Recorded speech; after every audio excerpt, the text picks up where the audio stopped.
Hello students, I'm Mrs. Nalini Xavier, Associate Professor from the Department of English, Teresian College, Mysore. My presentation here is from New Literatures in English, Paper 9, with special reference to the poem Ulysses by the Merlion, written by Edwin Thumboo, a poet of Singapore.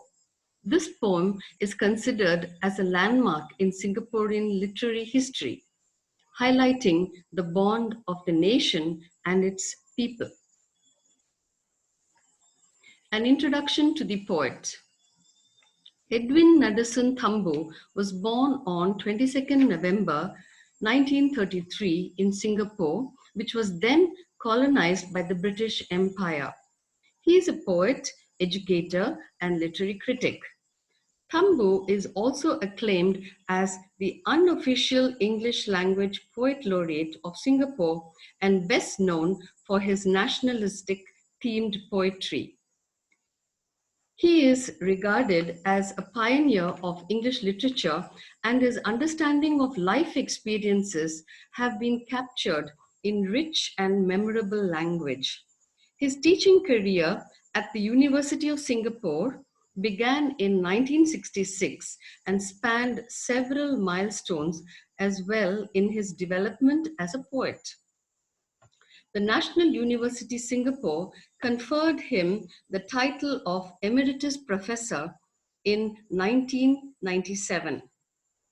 His many contributions to English language and literature in Singapore have been recognized through many awards, and the notable ones are: he was the first Singaporean to be awarded the Southeast Asia Right Award in 1979. He received 3 National Book Development Council Awards in 1978, 1980, 1994. In 2006, the Meritorious Service Medal was won by him, and Thumboo's contribution to Singapore literature as an anthologist and critic won recognition in Commonwealth or New Literatures, and he was awarded Raja Rao Award in 2002. Thumboo has been a familiar visitor at Dwanyaloka Literary Criterion Center, Mysore, as an academician, poet, sharing his insights into his poetry. Here are some of his significant works, among which 3, namely Gods Can Die, Ulysses by the Merlion, and a third map, New and Selected Poems, were awarded 3 National Book Development Council Awards. History is often represented in Thumboo's works. His poetry, written in 1950s, were lyric poems of personal experience dealing with metaphysical subjects, greatly influenced by the English literary tradition. In 1970s, his focus shifted from the personal to the public sphere, whereby he emphasized his belief that poets of post-independent Singapore should share in the responsibility of creating a national literature. Thus, his reputation as a national poet committed to reflecting the cultural vision for a multicultural Singapore is substantially justified in Gods Can Die, Ulysses by the Merlion, and a third map. Thumboo, till date, continues to celebrate Singapore writing and mentoring young emerging writers. In 2019, he founded Poetry Festival Singapore, a literary initiative to promote multicultural verse. In recognition of his lifelong contribution to the study of Singapore literature, both as a scholar and poet, Thumboo was awarded in 2016 the Distinguished Arts and Social Sciences Alumnus Award by National University of Singapore. It is significant to quote the words of Professor Rajiv S. Patke, Director of the Division of Humanities, Yale National University, Singapore. I quote, Every nation needs its poet singers to hum a tune or two that will resonate with the needs and desires of its peoples. Edwin Thumboo is one such poet. Unquote. Now let's take a brief look at the early life and education of Edwin Thumboo to understand the spirit of nationalism in his poetry. In the 1880s, Thumboo's grandfather migrated from Madras to Singapore. Thumboo's father was a Tamil school teacher and mother a homemaker of Chinese Peranakan origin.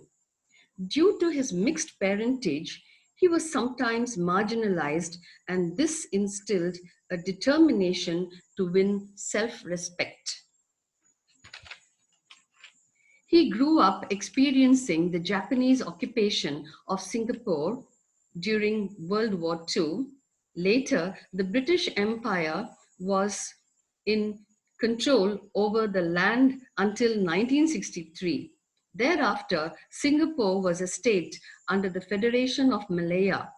Finally came Singapore's independence in 1965 from Malaya as a new country, and this instilled in Thumboo the spirit of multiculturalism in being an active part of nation building of Singapore. Thumboo's schooling was at Victoria School, where his English master, Seamus Fraser, inspired him, and he penned his first poem, Kilong, in 1949.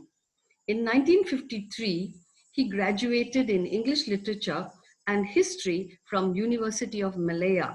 He drew inspiration and love for literature from his teacher, peers, and mentors.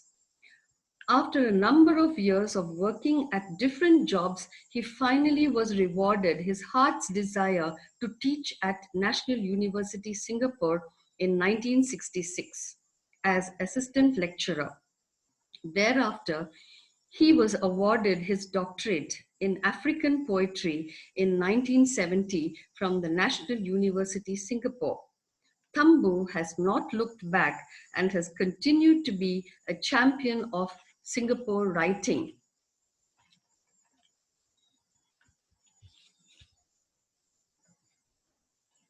Now, what is it that influenced Thumboo to write poetry?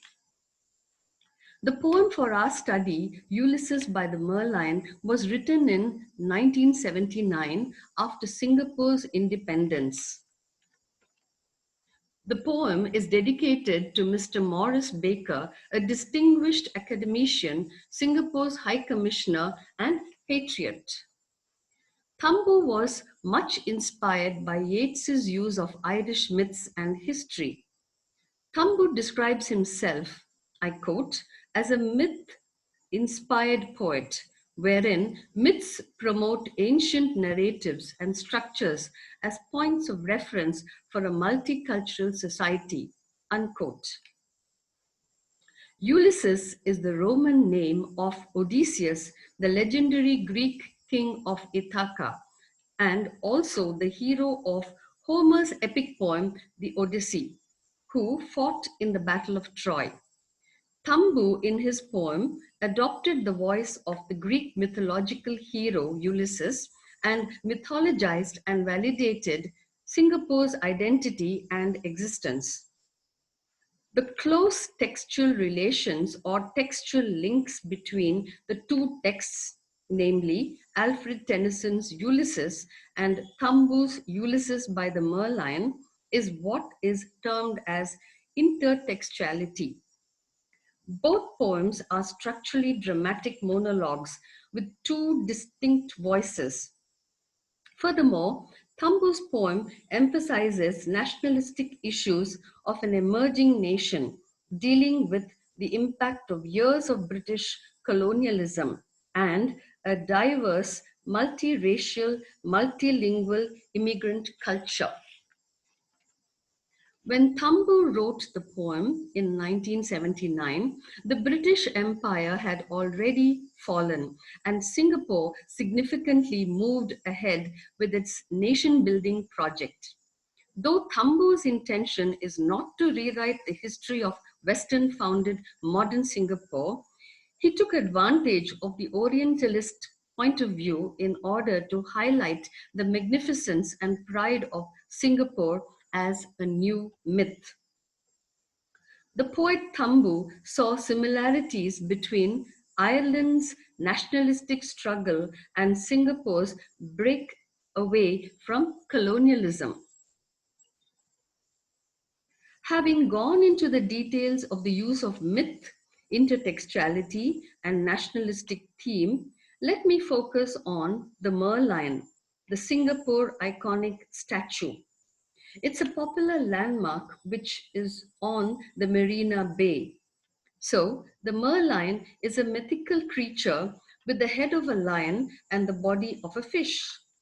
The fish body represents Singapore's origin as a fishing village, Temasak in Javanese, which means sea town, while the lion head represents the country's original name, Singapura, in Sanskrit, meaning the lion city. The statue was designed in 1964 by Fraser Brunner as the logo of the Singapore Tourism Board. The lion head also symbolizes bravery and strength, while its chimeric elements embodies the passion to leap forward. These are the qualities greatly valued among Singaporeans even today. The poem Ulysses by the Merlion by Edwin Thumboo. I have sailed many seas, skirted islands of fire, contented with Circe, who loved the squeal of pigs, past Scylla and Charybdis, to 7 years with Calypso, heaved in battle against the gods.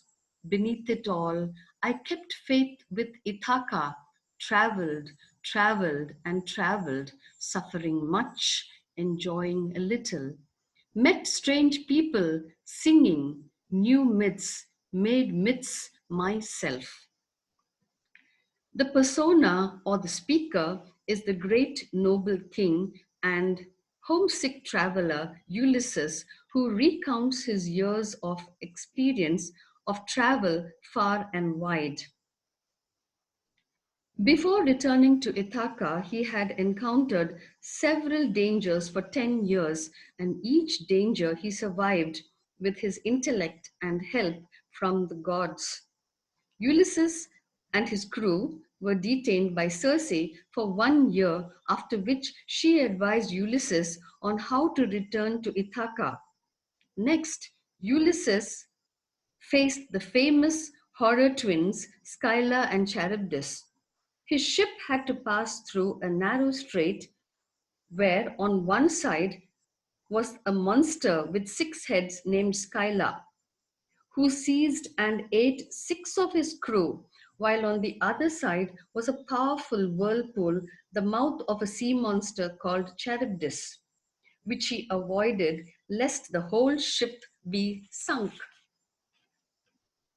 Ulysses and the remaining crew sailed past and landed on Calypso's island, where Calypso, a nymph, lured and held him captive for 7 years, promising immortality if he stayed forever.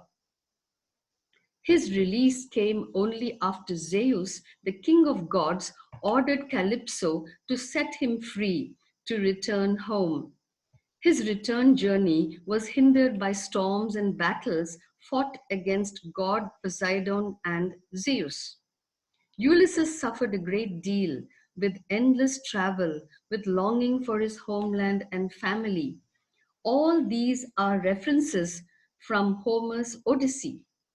The first part of the poem speaks of the history.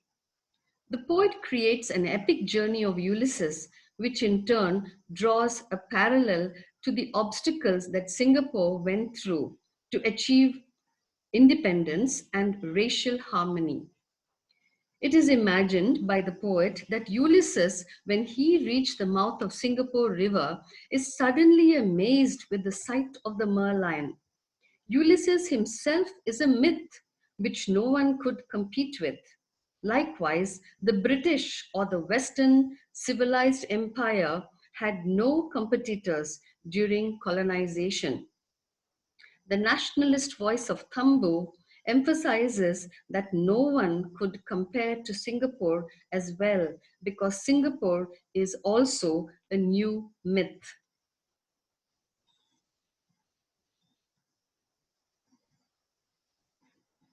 But this lion of the sea, salt-maned, scaly, wondrous of tail, touched with power, insistent on this brief promontory, puzzles. Nothing in my days foreshadowed this half beast, half fish, this powerful creature of land and sea. Ulysses described the appearance of the Merlion, this lion of the sea with its salt mane and fish tail. He had seen a lot of the great island. Even gods could not surprise him, but this Merlion did. This also signified the powerfulness of Singapore gained both on land and sea. The Merlion thus personified the history of Singapore.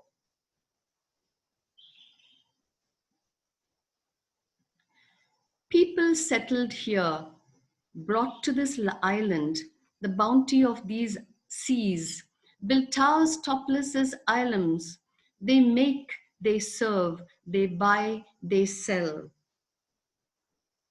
Despite unequal ways, together they mutate, explore the edges of harmony, searched for a center, have changed their gods, kept some memory of their past, in prayer, laughter, the way their women dress and greet. They hold the bright, the beautiful, good ancestral dreams within new visions, so shining, urgent, full of what is new. The next part of the poem deals with the present, that is, the time when Thumboo wrote the poem. Ulysses here described the landscape of life and the city, the ethnic groups who settled here, building a strong civilization. The towers of Ilium refer to refined civilization as found in Greek civilization. The poet also implies the advanced technology in architecture and in engineering, the advanced high standards of education and wealth.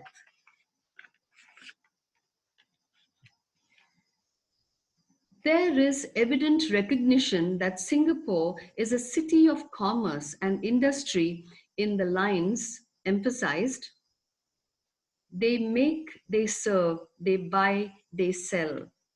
Further, Ulysses comments about the prevailing society, the indigenous group, and the settlers, despite their multi-ethnicity, together made Singapore prosper, making it a harmonious and peaceful multicultural society. Now the last part. Perhaps having dealt in things, surfeited on them, their spirit yearned again for images, adding to the dragon, phoenix, Garuda, Naga, those horses of the sun, this lion of the sea, this image of themselves. This part presents Ulysses' prediction of the future of Singapore. The people unitedly drew together to build the nation. They yearned to make Singapore another myth among the other well-known mythical creatures like Garuda, Naga, dragon, phoenix. These mythical creatures represent countries like Thailand, China, etc., that were prospering and had a long history compared to other Asian countries. Thumboo's hope is that cultural identity and spirit of nationalism will make Singapore powerful in the future among the world powers. Ulysses no doubt symbolizes the character of progressiveness. This Merlion is the personification of Singapore and symbol of land history, powerful creature of the sea, a powerful nation of overseas commerce. Thus, even today, in the 21st century, Singapore is a dream destination that beckons people worldwide. The Merlion stands as a significant piece of public art in the Marina Bay to welcome its visitors. Here are some links for further references on the poetry of Thumboo. I hope you liked this presentation and enjoyed reading the poem. Thank you.